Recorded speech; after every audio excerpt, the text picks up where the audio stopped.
بسم الله الرحمن الرحيم. محمود عاشور من رابط العلماء السوريين وهيئة علماء فلسطين.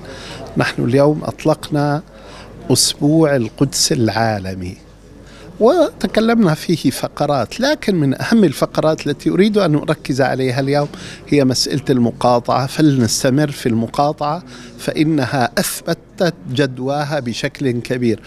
لا تنسوا إخوانكم في فلسطين وغزة، ولنتابع كما بدأنا بهمة عالية، ولا تستهتروا حتى بكلمة على كل أدوات القنوات التواصل جميعها، منها الفيسبوك وكل القنوات حتى المحاضرات. وأنا أدعو حتى المدارس الموجودة اليوم في تركيا وفي اسطنبول وفي العالم توجيه الطلاب إلى هذه المسألة، فهي مسألة مهمة.